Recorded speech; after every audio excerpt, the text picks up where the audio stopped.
الصلاة والسلام على أشرف الأنبياء والمرسلين أما بعد فأعوذ بالله من الشيطان الرجيم بسم الله الرحمن الرحيم يا أيها الذين آمنوا لا تقدموا بين يدي الله ورسوله واتقوا الله إن الله سميع عليم يا أيها الذين آمنوا لا ترفعوا أصواتكم فوق صوت النبي ولا تجهروا له بالقول كجهر بعضكم لبعض أن تحبط أعمالكم وأنتم لا تشعرون صدق الله العظيم وصدق رسوله النبي الكريم الرؤوف الرحيم قال الله تعالى وتبارك في شان حبيبه مخبرا وآمرا إن الله وملائكته يصلون على النبي يا أيها الذين آمنوا صلوا عليه وسلموا تسليما الصلاة والسلام عليك يا سيدي يا رسول الله وعلى آلك وصحابك يا سيدي يا حبيب الله الصلاة والسلام عليك يا سيدي يا رحمة للعالمين وعلى آلك وصحابك يا جد الحسن والحسين ز محضوری برآمد جان عالم ترحم یا نبی اللہ ترحم نہ آخر رحمت للعالمین ز محروم چرا فارغ نشینی بروں آبود سر از برد یمانی کہ روی دست صبح زندگانی عدیم طائف نعلین پاکن شراک از رشتہ جہائے ماکن چے باشد گر کنی سوئم نگاہے ہمیشہ گر نہ باشد گاہے گاہے نگاہے یا رسول اللہ نگاہے نگاہے یا حبیب اللہ نگاہے یا رسول اللہ انظر حالنا یا حبیب اللہ اسمع قالنا اننی فی بحر غم مغرق خذ یدی سہل لنا اشکالنا یا صاحب الجمال و یا سید البشر من وجهک المنیر لقد نور القمر لا يمكن الثناء كما كان حقه بعد از خدا بزرگ توئی قصہ مختصر تمام حمد و ثنا تعریف و توصیف اللہ جل مجدہ الکریم کی ذات بابرکات کے لیے جو خالق کائنات بھی ہے اور مالک شخصیات بھی۔ تمام درود و سلام حضور نبی اکرم شفیع امم رسول محتشم نبی مکرم احمد مجتبی حضرت محمد مصطفیٰ صلی اللہ علیہ وآلہ وسلم کے حضور ناز میں اپنی عقیدتوں، ارادتوں، محبتوں اور نیازمندیوں کا خراج پیش کرنے کے بعد واجب الاحترام ذوی الاحتشام برادران اسلام السلام علیکم ورحمۃ اللہ وبرکاتہ۔ میں نے آپ کے سامنے قرآن مجید فرقان حمید میں سے 2 آیات بینات تلاوت کی ہیں۔ اسی کے ضمن و ذیل میں چند باتیں آپ کی گوش گزار کروں گا۔ اللہ تعالیٰ سے دعا ہے اللہ تعالیٰ میری زبان پر کلمت الحق جاری فرمائے۔ حضور نبی رحمت صلی اللہ علیہ وآلہ وسلم کا ادب، آپ کا احترام، یہ ہمارے لیے واجب ہے۔ اگر کسی شخص کے دل کے اندر حضور کا ادب نہیں ہے تو یہ باذہن نشین رہے، اس کے اعمال جتنے مرضی اچھے ہوں، اس کے اعمال اس کو کبھی فائدہ نہیں دے پائیں گے۔ عمل چاہے خستہ ہو، لیکن اگر حضور نبی رحمت صلی اللہ علیہ وآلہ وسلم کی ذات اقدس کا ادب دل کے اندر موجود ہے تو یقیناً وہ عمل بھی ہمارے لیے نفع بخش ثابت ہو سکتا ہے۔ اللہ تبارک و تعالیٰ نے قرآن مجید فرقان حمید میں ارشاد فرمایا، یا ایھا الذین آمنوا، اے ایمان والو، لا تقدموا بین یدی اللہ ورسولہ، تم اللہ اور اس کے رسول سے آگے نہ بڑھو، واتقوا اللہ، اور تم اللہ سے ڈرتے رہو، ان اللہ سمیع علیم، بے شک اللہ تبارک و تعالیٰ سننے والا بھی ہے، جاننے والا بھی ہے۔ اس آیت کا شان نزول حضرت ام المومنین سیدہ عائشہ صدیقہ رضی اللہ تعالی عنہ، آپ ارشاد فرماتی ہیں کہ بعض صحابہ کرام نے یوم شک کا روزہ رکھا۔ یوم شک کس کو کہا جاتا ہے یہ واضح نشین رہے۔ اگر ماہ شعبان کے 29 دن گزر چکے ہوں اور 29 دن گزارنے کے بعد رات کو جب ہم انتظار کرتے ہیں کہ اگر چاند نظر آئے تو ہم اگلا روزہ رکھیں، اور اگر چاند نظر نہیں آتا تو اگلا دن یکم رمضان المبارک نہیں سمجھا جاتا۔ تو اس وقت دیکھا گیا، کوشش کی گئی، کاوش کی گئی کہ ہم چاند کو دیکھ پائیں، لیکن چاند نظر نہ آیا۔ بعض اصحاب نے اس لیے اگلے دن روزہ رکھ لیا کہ اگر یکم رمضان ہوا تو ہمارا روزہ وہ فرض ہو جائے گا، اور اگر یکم رمضان نہ ہوا تو وہ نفلی روزہ ہو جائے گا۔ اس شک کی بنا پر انہوں نے روزہ رکھ لیا، جبکہ حضور نبی رحمت صلی اللہ علیہ وآلہ وسلم نے روزہ نہیں رکھا تھا۔ اور یہ قانون ہے، یہ ضابطہ ہے۔ حضور نبی رحمت صلی اللہ علیہ وآلہ وسلم نے ارشاد فرمایا، اگر کسی بھی مہینے کے 29 دن گزر جائیں تو اگلا مہینہ اس وقت شروع ہوگا کہ جب چاند نظر آئے گا۔ اگر مطلع ابر آلود ہے، اگر آپ دیکھنا چاہ رہے ہیں لیکن بادل کی وجہ سے نظر نہیں آ رہا، تو اگر وہ نظر نہیں آئے گا تو اگلا مہینہ سٹارٹ نہیں ہو سکتا، اور اگر نظر آئے گا تو پھر اگلا مہینہ شروع ہوگا، اور اگر اگلا مہینہ نہ شروع ہو رہا ہو، وہ نظر نہ آ رہا ہو، تو پھر حضور نے ارشاد فرمایا کہ اس مہینے کے تم نے 30 دن مکمل کرنے ہیں۔ اب حضور علیہ السلام نے یوم شک کا روزہ نہ رکھا، جبکہ بعض اصحاب نے روزہ رکھ لیا، تو اللہ تبارک و تعالیٰ نے اس آیت کا نزول فرمایا، لا تقدموا بین یدی اللہ ورسولہ، اے ایمان والو تم اللہ اور اس کے رسول سے آگے نہ بڑھو۔ جب میرے رسول نے روزہ نہیں رکھا تو تم روزہ کیوں رکھ سکتے ہو؟ لہٰذا تم نے ایسا نہیں کرنا۔ اسی طرح بعض مفسرین نے اس کا شرح نزول کچھ یوں بیان کیا، فرمایا کہ یوم عید الاضحیٰ تھا۔ عید الاضحیٰ کے دن ابھی قربانیاں حضور نبی رحمت صلی اللہ علیہ وآلہ وسلم کی کھڑی تھی، اور بعض اصحاب نے جلدی کرتے ہوئے اپنی قربانیاں حضور کی قربانیوں سے پہلے کر لی۔ جب حضور علیہ السلام کی قربانیوں سے پہلے قربانی ہوئی تو اللہ تبارک و تعالیٰ نے پھر اس آیت کا نزول فرمایا لا تقدموا بین یدی اللہ ورسولہ، تم اللہ اور اس کے رسول سے آگے نہ بڑھو۔ ابھی حضور کی قربانیاں کھڑی ہیں تو تم ان کی قربانی سے پہلے قربانی کیسے کر سکتے ہو؟ لہٰذا حکم ہوا کہ جن لوگوں نے پہلے قربانی کی ہے، بلکہ وہ اب دوبارہ جائیں، جانور خریدیں اور دوبارہ قربانی کریں، ان کی پہلی قربانی قبول نہیں ہوئی، اس لیے کہ وہ حضور سے پہلے کر دی گئی ہے۔ تو یہ حضور علیہ السلام کے ساتھ محبت تھی، اور فرمایا کہ تم ان سے آگے نہ بڑھو۔ آج اگر کوئی شخص ایک کمرے میں بیٹھ کر یہ ویڈیو ریکارڈ کرواتا ہے کہ کبھی جو ہے وہ انسان نیکیاں کرتے ہوئے نبی سے بھی آگے بڑھ سکتا ہے، تو یہ بات ذہن نشین رہے کہ نبی تو وراء الورا ہے، نبی کے اصحاب کی گرد راہ کو بھی ہم نہیں پہنچ سکتے، کبھی ایسا ہو ہی نہیں سکتا۔ میرے حضور نے ارشاد فرمایا کہ بعد میں آنے والا شخص اگر احد پہاڑ جتنا سونا رب کی بارگاہ میں خرچ کرے، احد پہاڑ 15 کلومیٹر پر پھیلا ہوا، اور پھر کتنا اس کا حجم ہے، کتنی اس کی بلندی ہے، اتنا سونا کسی کے پاس ہونا ممکن نہیں ہے، لیکن میرے حضور نے ارشاد فرمایا اگر کسی کے پاس ہو اور وہ سارے کا سارا رب کی بارگاہ میں خرچ کر دے، تو فرمایا وہ میرے اصحاب کے ایک مٹھی بھر جو تقسیم کرنے کی اجر کو نہیں پہنچ سکتے، اور پھر یہاں تک نہیں بلکہ فرمایا او نصیفہ، اس کے آدھے اجر کو بھی نہیں پہنچ سکتے۔ تو جب صحابی کے اجر کو ہم نہیں پہنچ سکتے تو پھر حضور علیہ السلام تو امام الانبیاء ہیں، ان کی گرد راہ کو بھی ہم نہیں چھو سکتے ہیں۔ تو یہ بات ذہن نشین رہے۔ فرمایا کہ لا تقدموا بین یدی اللہ ورسولہ، تم اللہ اور اس کے رسول سے آگے نہ بڑھو۔ اور صحابہ کرام کا ہم عمل دیکھتے ہیں تو ہمیں یہی ملتا ہے۔ حدیبیہ کا مقام ہے، حضور نبی رحمت صلی اللہ علیہ وسلم 6 ہجری کو عمرہ کے لیے تشریف لے گئے، اور وہ انداز کیا تھا؟ حضور تشریف فرما تھے مسجد نبوی میں، ایک صحابی آئے، انہوں نے آ کر عرض کیا کہ حضور میں نے خواب دیکھا ہے کہ ہم مکہ المکرمہ کے اندر جو ہے وہ عمرہ کر رہے ہیں۔ حضور علیہ السلام نے ان کی بات سنی، ایک صحابی کچھ دیر کے بعد اور آئے، انہوں نے بھی یہی خواب کا اظہار کیا، یہاں تک کہ 2-4 اصحاب اور آئے۔ جب اس طرح پے در پے صحابہ نے آ کر عرض کیا تو حضور نبی رحمت صلی اللہ علیہ وسلم نے ارشاد فرمایا کہ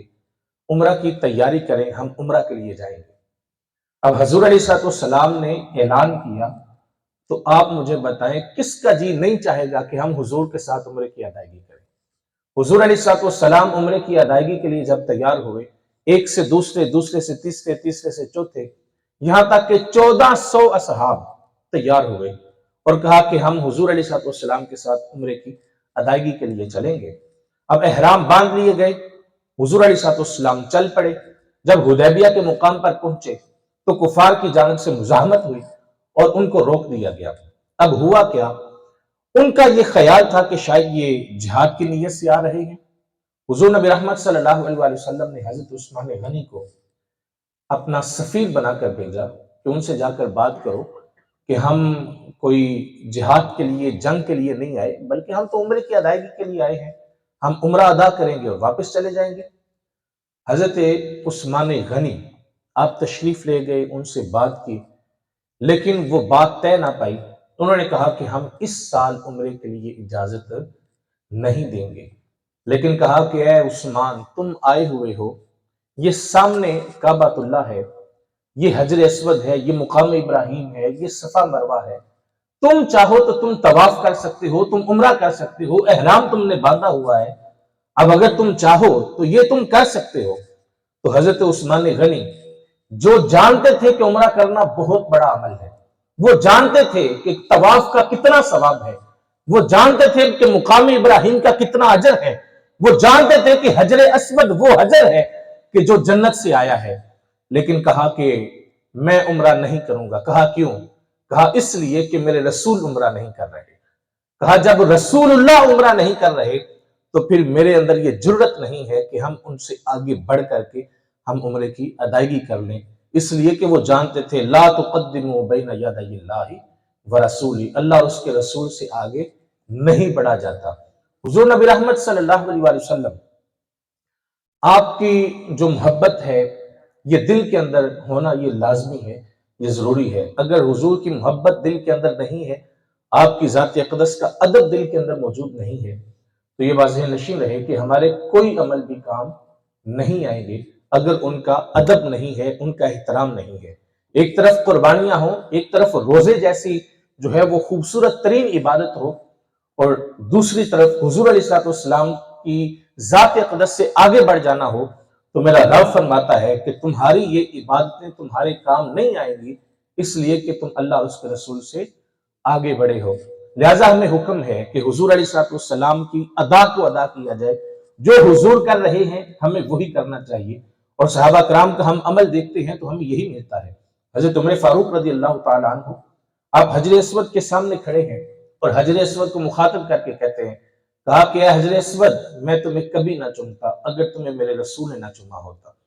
میں تو ان کا لمس ڈھونڈ رہا ہوں، میں تو ان کی ادا کو ادا کرنے کے لیے حجر اسود تجھے بوسے دے رہا ہوں۔ اور حضرت عبداللہ بن عمر رضی اللہ تعالیٰ عنہ، آپ کے بارے میں آتا ہے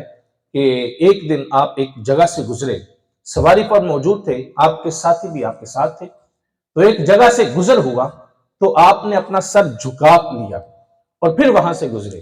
تو کسی نے پوچھا حضرت کیا ماجرا ہے، آپ نے سر کیوں جھکایا، بظاہر کچھ نظر تو نہیں آ رہا؟ تو کہا کہ ایک دن ہم حضور کے ساتھ گزر رہے تھے اور اس وقت یہاں پر ایک درخت تھا اور اس درخت کی ٹہنی ذرا لٹکی ہوئی تھی اور حضور علیہ السلام یہاں سے سر جھکا کے گزرے تھے۔ آج وہ درخت اور اس کی ٹہنی تو موجود نہیں ہے، لیکن مجھے حضور کی وہ ادا یاد آئی تو میں حضور علیہ السلام کی ادا کو ادا کر رہا ہوں۔ تو یہ حضور علیہ السلام کی ذات اقدس کے ساتھ محبت ہے۔ آج اگر یہ نیت ہمارے دل کے اندر بھی ہو، اگر ہم یہ عزم مصمم کریں کہ ہم نے بھی اپنی زندگی کے شب و روز ایسے ہی گزارنے ہیں، اپنے عام معاملات جو ہیں، اپنے وہ اعمال کے جو مباح ہیں، اگر ان کے اندر حضور علیہ السلام کی سیرت اور حضور علیہ السلام کی سنت کو شامل کر لیا جائے تو ہمارے معاملات بھی ہوتے رہیں گے اور اجر و ثواب بھی نصیب ہوتا رہے گا۔ ہم پانی پیتے ہیں، ہم کھانا کھاتے ہیں، ہم چلتے ہیں، ہم بیٹھتے ہیں، ہم گفتگو کرتے ہیں، ہم کچھ بھی کاروبار کرتے ہیں، جو بھی عمل کریں، حضور علیہ السلام کی ذرا سنت کو مد نظر رکھ لیں اور پھر اس انداز سے کریں کہ جس انداز سے حضور کیا کرتے تھے، تو یقیناً اس کے اندر ہمارے لیے بہت زیادہ اجر ہوگا اور بہت زیادہ وہ اعمال ہمارے لیے فائدہ بخش ہوں گے۔ تو فرمایا لا تقدموا بین یدی اللہ ورسولہ، تم اللہ اور اس کے رسول سے آگے نہ بڑھو، واتقوا اللہ، اور تم اللہ سے ڈرتے رہو، ان اللہ سمیع علیم، بے شک اللہ تبارک و تعالیٰ سننے والا ہے، جاننے والا ہے۔ آگے ارشاد فرمایا یا ایھا الذین آمنوا، اے ایمان والو، لا ترفعوا اصواتکم فوق صوت النبی، اے ایمان والو تم اپنی آواز کو نبی کی آواز سے بلند نہ کرنا، تم اپنی آواز کو نبی کی آواز سے بلند نہ کرنا، اس کا ہمیں حکم دیا گیا۔ حضرت ثابت بن قیس رضی اللہ تعالیٰ عنہ، یہ وہ صحابی ہیں کہ جو ذرا اونچا سنا کرتے تھے، اور آپ جانتے ہیں کہ جو شخص اونچا سننے والا ہوتا ہے وہ اونچا بولنے والا بھی ہوتا ہے۔ تو حضرت ثابت بن قیس جانتے تھے کہ میرا یہ مسئلہ ہے۔ جب اس آیت کا نزول ہوا تو انہوں نے اپنے آپ کو ایک کمرے میں بند کر لیا۔ حضور علیہ الصلوۃ والسلام کو پتہ چلا، دیکھا ثابت بن قیس نظر نہیں آئے، پوچھا کہاں ہے، کہا حضور انہوں نے اپنے آپ کو بند کر لیا ہے۔ ان کو بلایا، کہا کیا ماجرا ہے، کہا حضور یہ آیت نازل ہوئی ہے اور مجھے ڈر ہے کہ کہیں میری آواز کی بلندی کی وجہ سے میرے اعمال ضائع نہ کر دیے جائیں، اس لیے حضور میں آپ کی بارگاہ میں اب کم حاضر ہوتا ہوں۔ اور ہم نے یہ روایات میں پڑھا ہے، حضرت عثمان غنی، حضرت عمر فاروق، حضرت ابو بکر صدیق رضی اللہ تعالی عنہم، یہ وہ اصحاب ہیں جو ہر لمحہ حضور کے ساتھ رہا کرتے تھے، اور ہم نے پڑھا ہے کہ یہ آپس میں گفتگو جب کرتے حضور کی موجودگی میں تو پھر اس انداز سے کرتے تھے کہ ایسے لگتا کہ جیسے یہ آپس میں سرگوشیاں کر رہے ہیں۔ اور فرماتے ہیں کہ کبھی کبھار ایسا ہوتا کہ دوبارہ پوچھنا پڑتا کہ آپ کہہ کیا رہے ہیں، اتنی آہستگی سے گفتگو کرتے کہ بات سمجھ نہیں آیا کرتی تھی۔ اور صرف یہ حضور علیہ السلام کی موجودگی میں نہیں، بلکہ جب آپ ظاہری وصال فرما گئے تو اس کے بعد بھی یہ تسلسل جاری رکھا گیا۔ حضرت عمر فاروق رضی اللہ تعالیٰ عنہ، آپ کا دور خلافت تھا، مسجد نبوی کا صحن تھا، آپ تشریف فرما تھے، آپ نے دیکھا دو لوگ آپس میں مسجد نبوی میں بیٹھ کر باتیں کر رہے ہیں، اور ان کی گفتگو کی آواز حضرت عمر تک پہنچی۔ جب انہوں نے دیکھا تو اب آواز تو دے نہیں سکتے تھے ان کو بلانے کے لیے، تو کیا کیا، کچا صحن تھا، وہاں پر ایک چھوٹی سی کنکری تھی، وہ اٹھائی اور ان کی طرف پھینکی۔ جب وہ متوجہ ہوئے تو اشارے سے ان کو پاس بلایا۔ جب وہ پاس آئے تو آپ نے کہا کہ کیا تم اہل مدینہ سے ہو، مدینہ کے رہنے والے ہو؟ کہا نہیں حضور، ہم اہل مدینہ سے نہیں ہیں، ہم تو یمن سے آئے ہیں۔ تو حضرت عمر فاروق رضی اللہ تعالی عنہ جلال میں آ کر ارشاد فرمایا، اگر تم مدینہ سے ہوتے تو میں تمہیں کوڑے لگواتا، تمہیں پتہ نہیں کہ یہ رسول اللہ کی مسجد ہے، اس کا کیا ادب ہے، کیا احترام ہے، تم یہ نہیں جانتے؟ کہا اگر تم اہل مدینہ سے ہوتے تو میں تمہیں کوڑے لگواتا، یہاں پر تو سانسوں کا شور بھی گوارا نہیں ہے، لے سانس بھی آہستہ کہ دربار نبی ہے۔ حضور علیہ السلام کی مسجد اور آپ کے مزار مبارک، آپ کے روضہ کا جو ادب ہے، وہ احترام ہے، وہ آج بھی ہم پر لازم ہے۔ اور حضرت امام مالک، حضرت امام دار الہجرہ رحمت اللہ تعالی علیہ،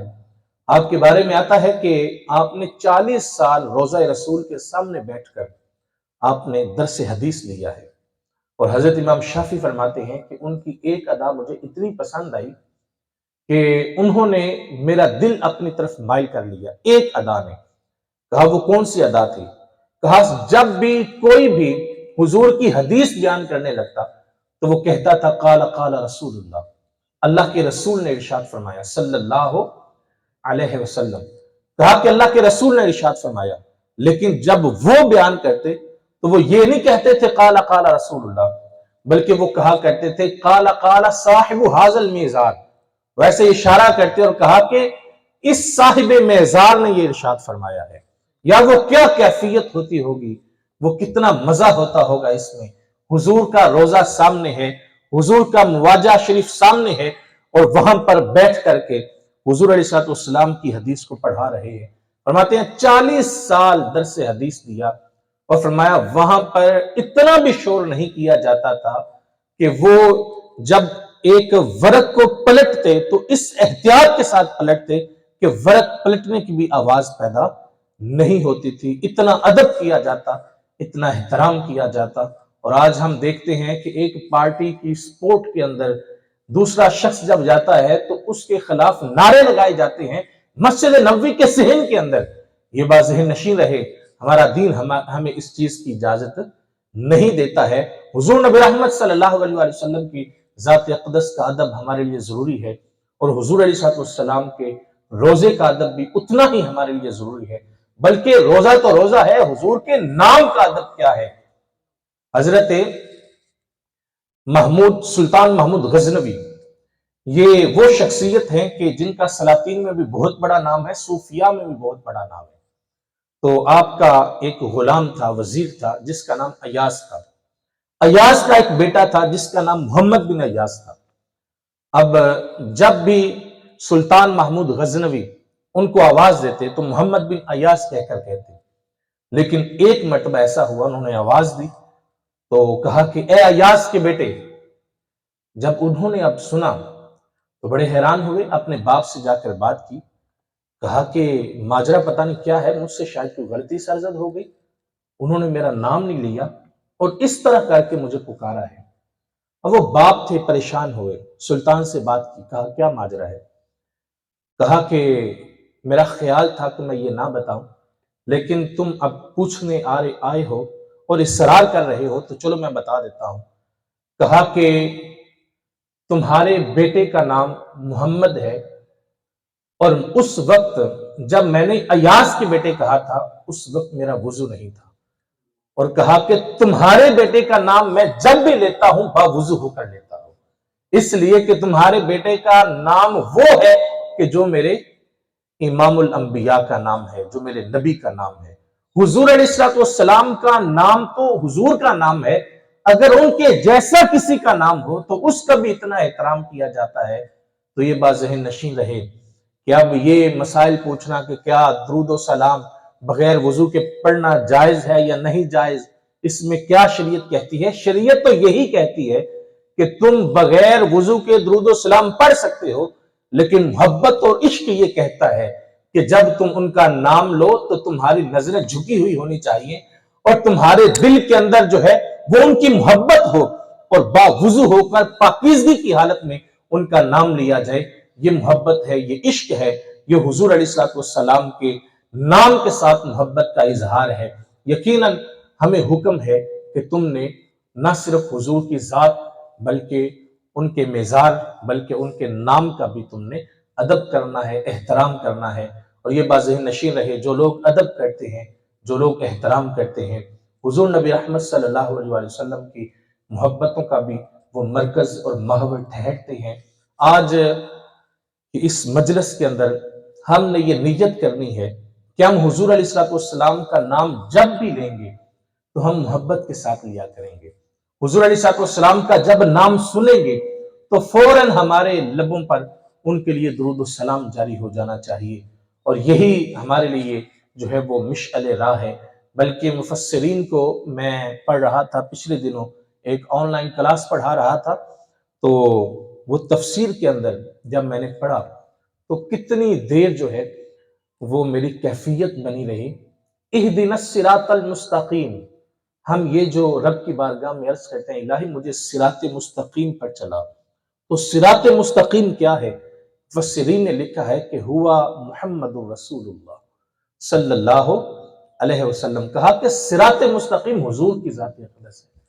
اگر کوئی حضور تک پہنچ گیا تو وہ گویا اپنے رب کی معرفت پا گیا اور اپنے رب تک پہنچ گیا. ہم نے حضور علیہ السلام کے ساتھ محبت کرنی ہے، اور محبت کا تقاضا یہ نہیں ہے کہ صرف محبت کے دعوے ہی کیے جائیں،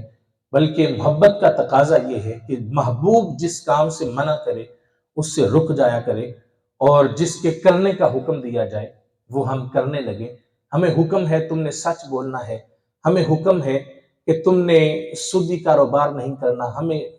حکم ہے کہ تم نے رشوت نہیں لینی، ہمیں حکم ہے کہ تم نے والدین کا ادب کرنا ہے، ہمیں حکم ہے تم نے اولاد کی تربیت کرنی ہے، ہمیں حکم ہے ہمسایوں کے حقوق کا خاص خیال رکھنا ہے، ہمیں حکم ہے رشتہ داروں کے ساتھ صلہ رحمی کرنی ہے، ہمیں حکم ہے کہ تم نے غلطیوں کو معاف کرنا ہے،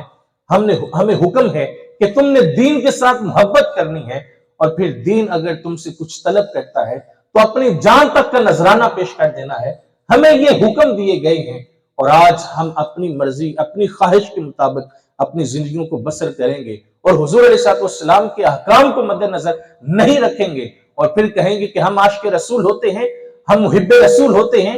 تو یہ صرف دعویٰ ہوگا، اس کی دلیل ہمارے پاس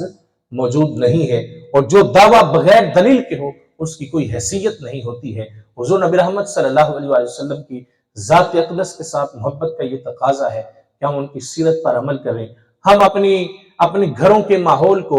ڈراموں اور فلموں کی طرح بنانے کی کوشش نہ کریں، بلکہ ہم اپنے گھروں کے ماحول کو حضور علیہ السلام کے سیرت کے مطابق اور ان کے احکام کے مطابق ڈھالنے کی کوشش کریں. انشاءاللہ ہم ایسا کریں گے تو ہم کامیاب اور سرخرو ہوں گے. اگر ایسا نہ کیا تو کامیابی دنیا میں بھی نصیب نہیں ہوگی اور آخرت کے اندر بھی ہم سرخرو نہیں ہو سکیں گے. اللہ تعالیٰ سے دعا ہے کہ اللہ تعالیٰ ہم سب کو قابل عمل باتوں پر عمل کی توفیق عطا فرمائے.